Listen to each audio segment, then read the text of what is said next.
Assalamualaikum warahmatullahi wabarakatuh.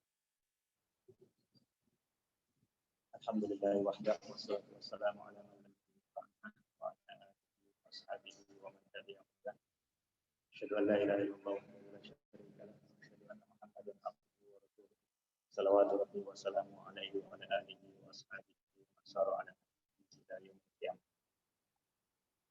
Para jamaah sekalian yang berbahagia, semoga senantiasa dirahmati oleh Allah Subhanahu wa taala. Khususnya para santri yang semoga menjadi calon ulama masa depan dan calon pejuang yang bermanfaat untuk masyarakat dan umat Islam.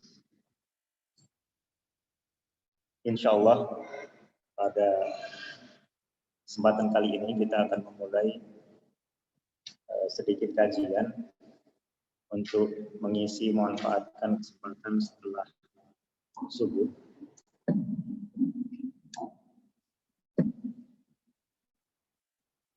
Dengan mempelajari beberapa bagian utama dari sirah nabawiyah dari perjalanan hidup Muhammad Rasulullah Sallallahu Alaihi Wasallam, manusia yang paling layak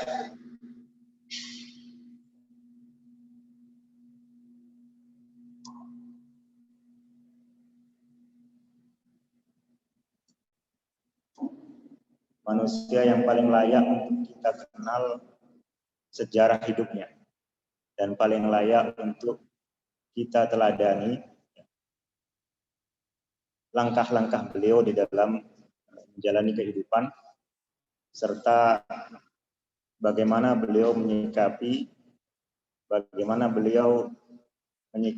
perlakuan orang lain, juga bagaimana beliau berinteraksi dengan Allah Subhanahu wa taala dan juga berinteraksi atau berhubungan dengan sesama manusia. Jangan sampai kita justru jauh lebih mengenal orang-orang yang sebetulnya hanya menjadi tontonan, tapi sama sekali tidak layak untuk dijadikan sebagai tontonan. Nah, manusia yang paling layak untuk kita jadikan sebagai tuntunan adalah Nabi Muhammad Shallallahu Alaihi Wasallam. Laqad kana lakum fi Rasulillahi uswatun hasanah. Sesungguhnya pastilah ada teladan yang baik bagi kalian pada diri Rasulullah Shallallahu Alaihi Wasallam. Liman kana yarjullaha wal yawmal akhir wa dzakarallaha katsiran. Bagi siapa? Yaitu bagi orang yang memang mengharapkan karunia Allah Subhanahu wa taala dan juga mengharapkan karunia nanti di hari akhirat. Jadi kalau misalnya orang berbisnis meniru seorang pebisnis yang sukses, orang yang ingin sukses misalnya dalam pertanian meniru petani yang sudah sukses, orang yang misalnya ingin menjadi olahragawan yang hebat juga meniru para olahragawan yang hebat. Maka orang yang ingin dekat dengan Allah, ingin mendapatkan karunia Allah, ingin mendapatkan kenikmatan nanti di hari akhirat, juga tentunya meniru manusia yang paling sukses dalam hal itu. Tidak lain adalah Rasulullah SAW. Dan tentu merupakan cita-cita dari setiap mukmin dan juga cita-cita dari setiap orang yang menyadari kemana nanti kehidupan ini berakhir, ya, untuk kemudian meneladani figur beliau yang merupakan figur paling sukses mendapatkan karunia Allah dan paling sukses nantinya di hari akhirat. Semoga Allah Subhanahu wa taala menjadikan kita termasuk orang-orang yang juga meneladani beliau, kemudian juga mengikuti jejak langkah serta keberhasilan beliau dalam meraih ridha Allah Subhanahu wa taala. Nah, untuk sekilas mengkaji sirah Nabi Muhammad SAW, kita ambilkan salah satu karya ulama yang cukup ringkas di dalam merangkum perjalanan hidup Nabi Muhammad SAW. Mulai dari beliau lahir sampai kemudian beliau berhijrah ke Madinah, lalu peristiwa-peristiwa yang terjadi selama beliau ada di Madinah, dan juga nanti sampai akhirnya beliau wafat Sallallahu Alaihi Wasallam. kita mengambil kitab yang tulisannya bentuknya adalah nadhoman. Nadhom atau manzumah itu artinya karya yang disusun dalam bentuk seperti halnya puisi. Ada sajaknya dan ada aturan jumlah kata atau jumlah suku kata setiap bait. Para ulama dulu banyak menulis karya semacam ini. Gunanya adalah supaya mudah untuk dihafal. Karena ilmu itu sangat banyak, rinciannya sangat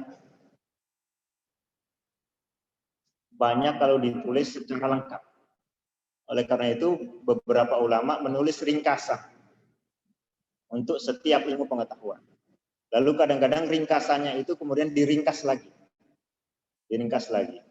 Ada bentuk-bentuk ringkasan yang disebut dengan nadhom atau manzumah, yaitu ringkasan yang bentuknya seperti puisi, tapi bukan puisi, hanya bentuknya saja. Ada sajaknya, ya, di bagian akhir sama, itu memudahkan untuk menghafal. Dan juga bisa dilakukan tanpa musik. Juga bisa dengan mudah diingat-ingat setelah misalnya sudah berbulan-bulan atau bahkan bertahun-tahun tidak pernah dibaca karena susunannya yang seragam. Nah, kita akan baca insya Allah Al-Urjuzah Al-Mi'iyah. Jadi urjuzah itu rojas, salah satu bentuk nadhoman yang menggunakan wazan mustaf'ilun, mustaf'ilun, mustaf'ilun, mustaf'ilun. Ada 12 suku kata setiap separuh barit atau separuh bait.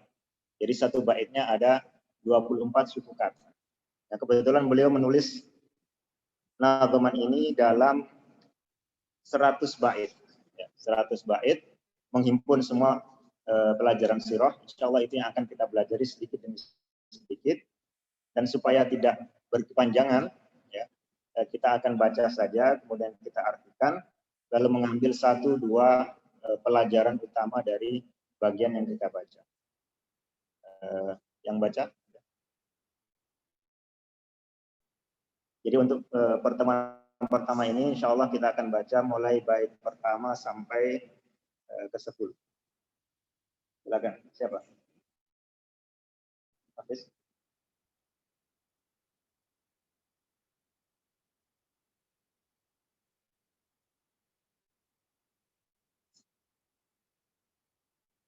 Dibaca dulu yang dari 1 sampai 5.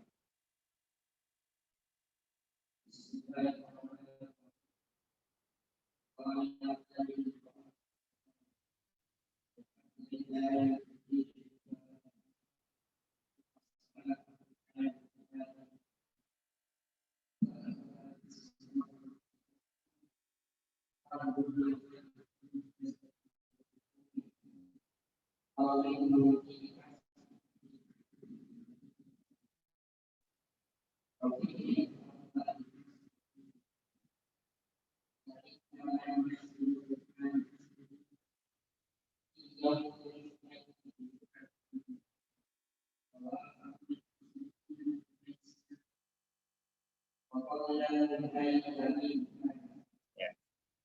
Alhamdulillahil qadiril bari, tsumma sholatuhu alal mukhtar. Alhamdulillah, segala puji bagi Allah. Jadi beliau memulai dengan memuji Allah Subhanahu wa taala. Meniru sebagaimana Allah juga memulai kitab sucinya Al-Qur'an dengan alhamdulillah setelah bismillah di surah Al-Fatihah.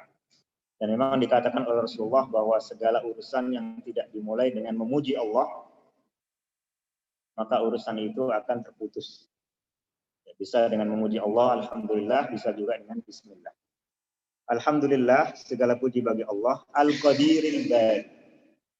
Dalam naskah yang lain dikatakan Al-Qadimil Bari, yaitu yang maha kuasa, Allah Subhanahu wa taala, Al-Qadir. Kalau Al-Qadim itu yang maha azali, yang tidak punya awal, tapi bukan merupakan nama yang disebutkan dalam Quran dan hadis, tetapi kalau Al-Qadir itu nama yang memang disebutkan dalam Quran dan hadis, innallaha ala kulli syai'in qadir. Sesungguhnya Allah Subhanahu wa taala Maha berkuasa atas segala sesuatu. Al-Bari, yang menciptakan, yang Maha mencipta.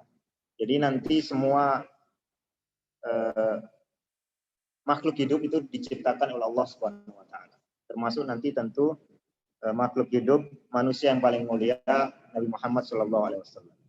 Tsumma salatuhu 'alal muftari. Kemudian salawatnya Allah tercurahkan atas al-mukhtar, manusia pilihan, yaitu Nabi Muhammad sallallahu alaihi wasallam. Jadi dimulai dengan alhamdulillah dan dimulai dengan salawat. Kita sering berdoa, ya Allah berikanlah salawat kepada Nabi Muhammad. Ada yang tahu apa arti dari salawat? Ya. Salawat itu maksudnya adalah pujian yang baik. Jadi kita meminta agar Allah Subhanahu wa taala sering-sering memuji Nabi Muhammad sallallahu alaihi wasallam, diperdengarkan kepada para malaikat dan kepada para makhluk yang lainnya. Itu nanti juga ada imbalannya atau pahalanya kepada diri kita. Ketika kita memintakan agar Allah sering-sering memuji Nabi Muhammad sallallahu alaihi wasallam, maka Allah Subhanahu wa taala juga akan memberikan pujiannya untuk kita dan diberikan taufik untuk menjalani kebaikan. Ini arti dari sholawat. Dalam bahasa Indonesia kita mengambil kata salut. Salut itu artinya memuji, mengakui kebaikan. Itu juga diserap dari kata sholawat itu. Wa ba'duha kasiratar rasuli. Kemudian setelah alhamdulillah dan sholawat, haka itu artinya ambillah, terimalah siratar rasuli. Penjelasan tentang sirah atau sejarah hidup sang Rasulullah. Mangdumatan mujazatal usuli, dalam bentuk nadhoman, dalam bentuk prosa ini, yang bab-babnya atau pasal-pasalnya cukup ringkas. Mauliduhu fi ashiril fadili, beliau dilahirkan pada Ashir nomor berapa? Ya, pada tanggal ke-10 Al-Fadili yang mulia, Rabi'inil Awwali amal fili, yaitu pada bulan Rabiul Awal pada tahun gajah. Tahun ketika kota Mekah diserang oleh Abraha, raja Ethiopia yang menyerang melalui Yaman ataupun secara langsung dengan membawa pasukan gajah. Lalu pasukan gajahnya gagal menghancurkan Ka'bah.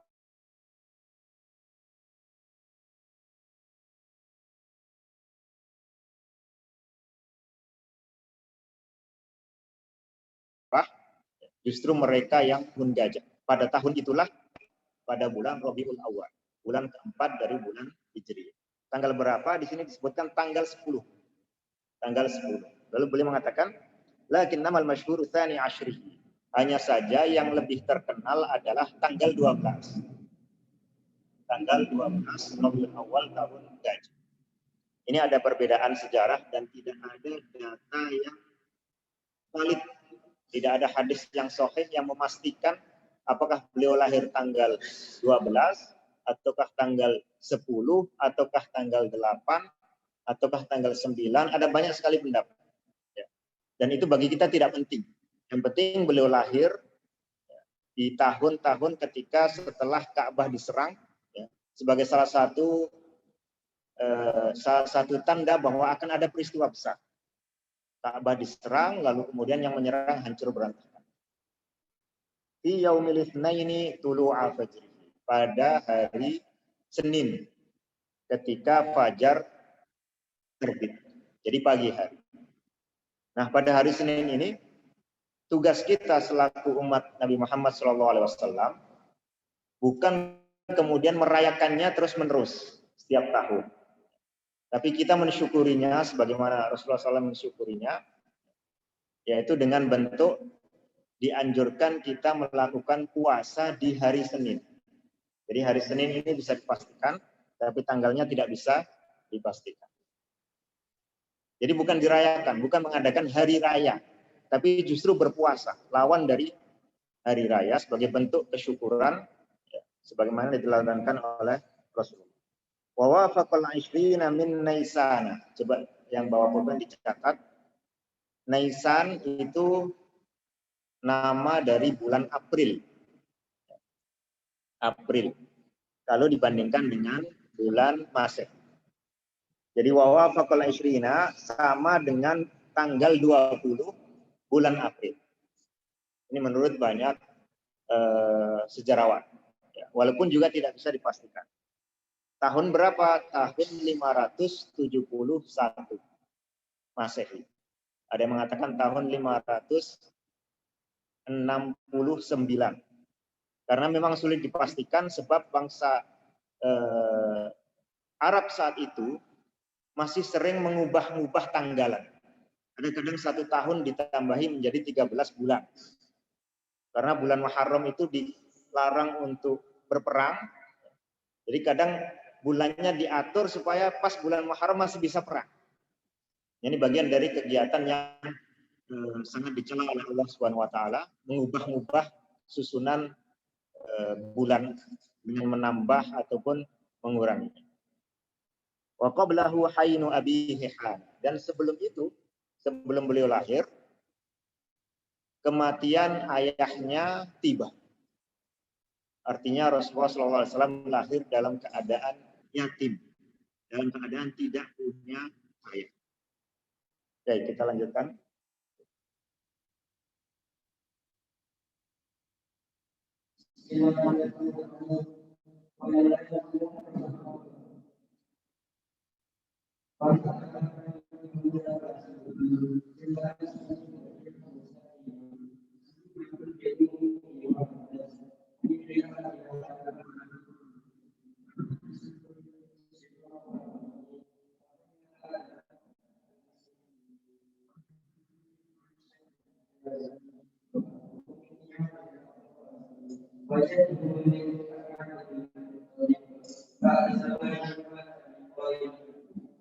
Ya, ini bagian terakhir. Kita baca singkat, kemudian kita ambil pelajaran. Wa ba'da 'amaini ghada Fatimah ja'at bihi murdi'uhu Salima halimatun li ummi. Setelah beliau lahir dalam kondisi yatim, ya, waktu itu ibunya mencari orang untuk menyusukan Nabi Muhammad SAW. Ini menjadi kebiasaan warga kota, orang Arab, anaknya disusukan ke orang yang bisa mengasuhnya, yang jauh dari perkotaan. Kenapa? Supaya sekaligus nanti anak ini belajar bahasa Arab yang masih asli, yang masih otentik. Karena bahasa kalau tidak jaga akan mudah luntur. Mungkin anak-anak sekarang sudah merasakan.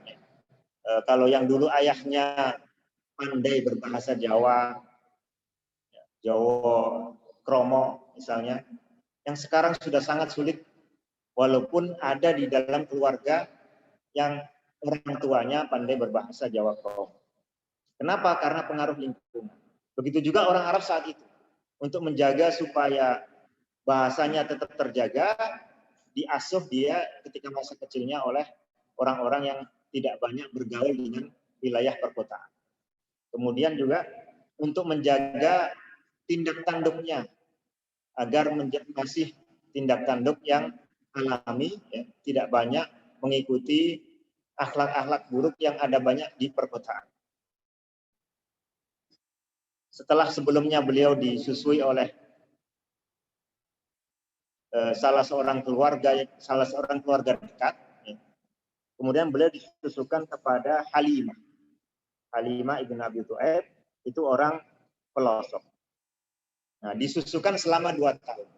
Pada awal Halimah ini datang, ya, Halimah sudah tidak menemukan orang yang bisa disusui karena sudah diambil oleh rombongan ibu-ibu yang datang dari pedalaman masuk ke perkotaan untuk mencari bayi yang bisa disusui, tentu dengan bayar.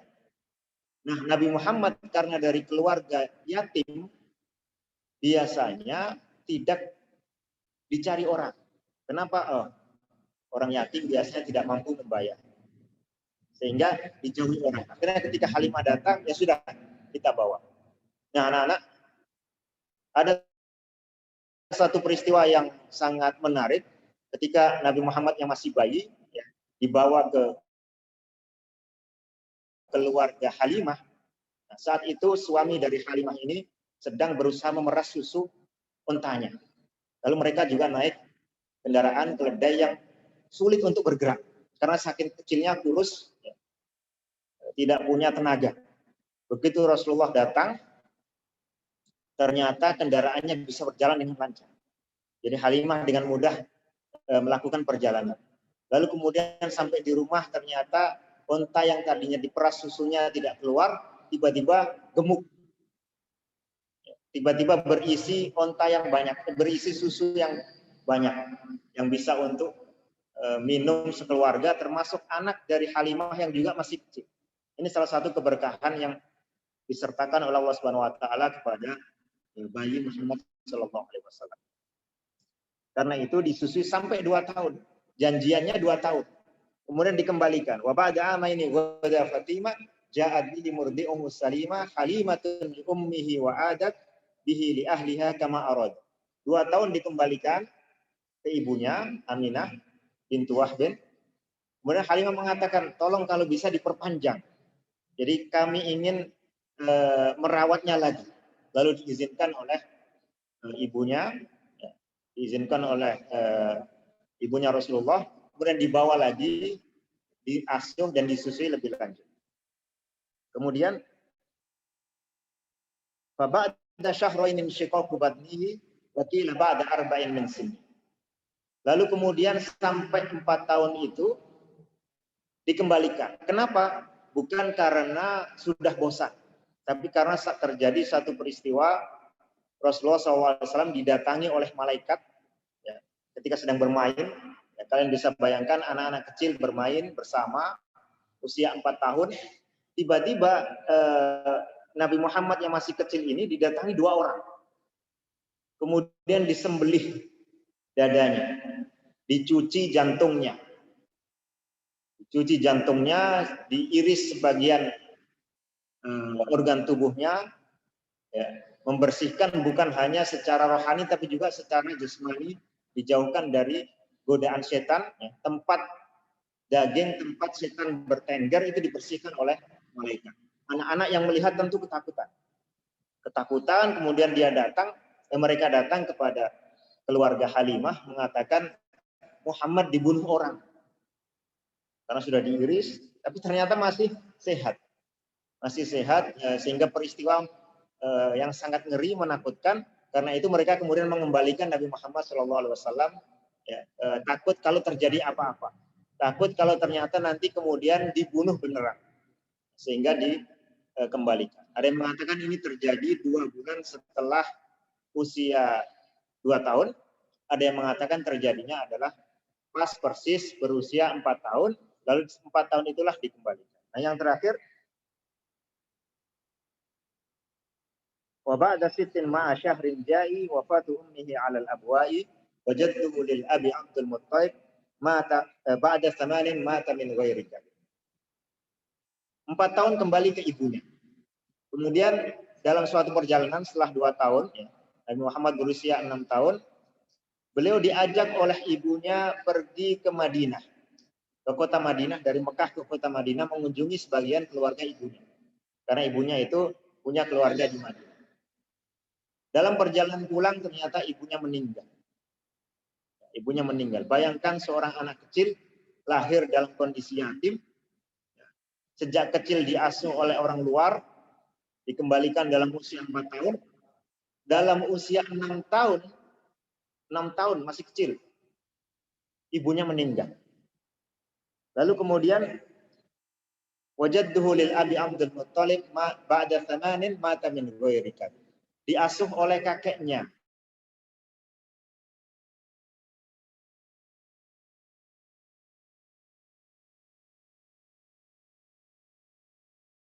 Abdul Muttalib.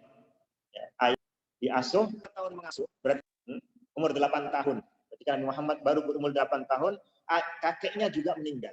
Kakeknya juga meninggal. Sehingga diserahkan nanti kepada pamannya Abu Thalib untuk melanjutkan pengasuhan Nabi Muhammad SAW. Nah, salah satu pelajaran penting yang bisa kita petik di sini, bahwa ternyata Nabi Muhammad, manusia yang paling dicintai oleh Allah Subhanahu wa taala dan paling dimuliakan, sejak kecil mengalami kehidupan yang berat. Beliau lahir dalam kondisi tidak punya ayah. Ada di sini yang lahir dalam kondisi yatim. Rata-rata mungkin tidak. Lalu usia 6 tahun menjadi yatim piatu. Ibunya juga meninggal. Diasuh oleh kakeknya. Usia 8 tahun kakeknya juga meninggal.